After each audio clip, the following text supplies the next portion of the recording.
Hello, everyone. I'm Brandon Marcello. This is Jolie Erickson. It's been a while. SEC Media Days, last time we talked to you, and last time we were on this parking deck was in the spring. It's the first day of fall practice or preseason camp for Auburn, and newsy day as you would expect and as we were expecting going into the day. The big news, of course, being quarterback Nick Marshall and cornerback Jonathan Mincy. They will not be allowed to start in the opener against Arkansas.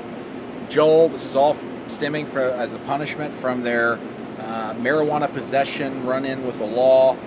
Mincy was arrested. He's now in a pretrial diversion program, and Marshall, of course, was not arrested but had a citation. Both those things have been taken care of legally, but now they have to face some punishment on the playing field. Yeah, I hadn't really thought about the possibility of them not starting. I guess that's kind of what they did with Johnny Manziel last year at Texas A&M. But it kind of fits. We've reported several times that a first offense with drugs in Auburn's drug policy means no loss of playing time. Malzahn's obviously got team rules, stuff like that. So this is a way to do something on the field in addition to what they've done off the field. Yeah. Malzahn didn't elaborate on what they've done off the field, but I know Marshall wasn't allowed to be at SEC Media Days or the ESPYs, despite being nominated for one of the plays. There's been some other things. I don't know. For what really come down to relatively minor offenses, it seemed to make sense. Yeah. Now, the ESPYs is a punishment. I'll argue that not going to Media Days is not a punishment because, be honest, a lot of these kids don't want to face people like us and talk and answer the same questions for an hour.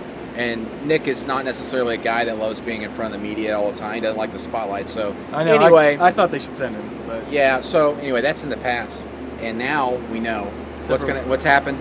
Gus said that there are. I guess he hinted that there are other things they're doing off the field, but that's between us, is what he said. So whatever that entails. The bigger news going forward for the season, maybe not, I guess, in the moment, but the bigger news going forward in the season, Alex Kozan will miss the season after undergoing back surgery for something in a workout at home in Colorado. He was at home around July 4th-ish, 4th of July. So that's a big deal, losing a starter. Yeah, all SEC lineman last season, started every game as a redshirt freshman and really provided a lot of stability there.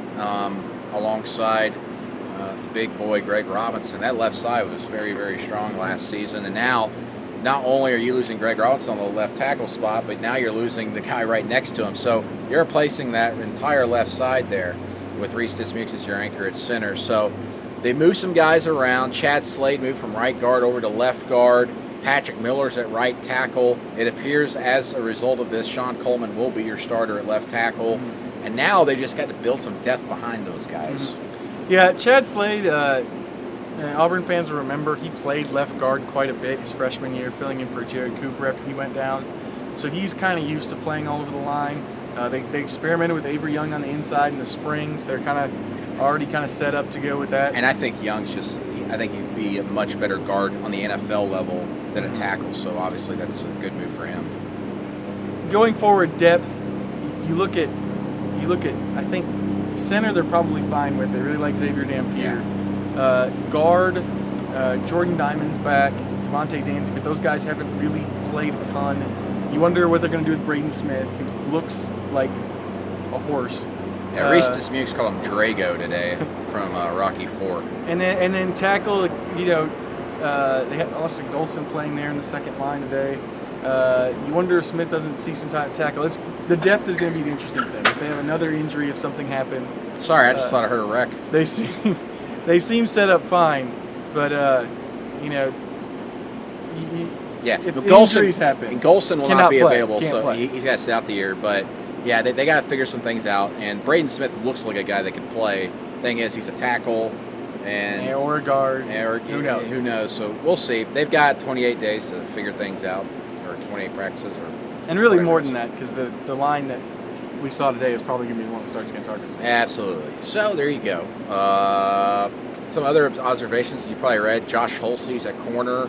Not surprising there. He's much more physical there. That gives him a good look. Derek Moncrief, of course, had a big spring. really impressive at safety alongside Jermaine Whitehead. So Who praised Moncrief up and down today. So Said there all you kinds go. of good things about him.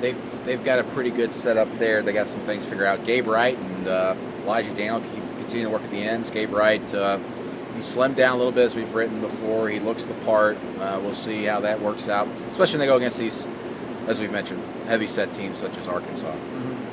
Yeah, Kahari Harding still playing linebacker. That's kind of a minor note, but something we noticed. And then one other minor thing, Rock Thomas was in a minor car accident yesterday on his way here. Happened outside of Auburn, and he's fine. He was out there and not wearing a brace or anything. Yeah. So He was fine. wearing gloves, and then he took the gloves off at some point. So other than that, that was it for him. At any rate, nothing to worry about. Anyway, big news, of course. 2 starters are out, at least for a little bit of time. How long will they sit out? That's the big question. And we will not have an answer. We will not have an answer. Yeah, come to the game, and we'll find out together. I do not anticipate Gus telling us when that's going to Here's the other thing. What if, I'll throw out a hypothetical and waste everybody's time. What if they get up 3 touchdowns early? I don't know. Gus may stay with the hot hand. Who knows? But actually, I don't think he will, because Then a quarterback controversy. he was very clear. He was very clear that Nick Marshall's still the starting quarterback and that Jonathan Mincy's still a corner.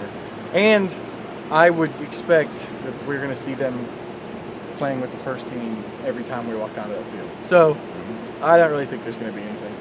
Yeah, that's it. So there you go. More things and stuff and nuggets at AL.com. And we'll be back here again tomorrow.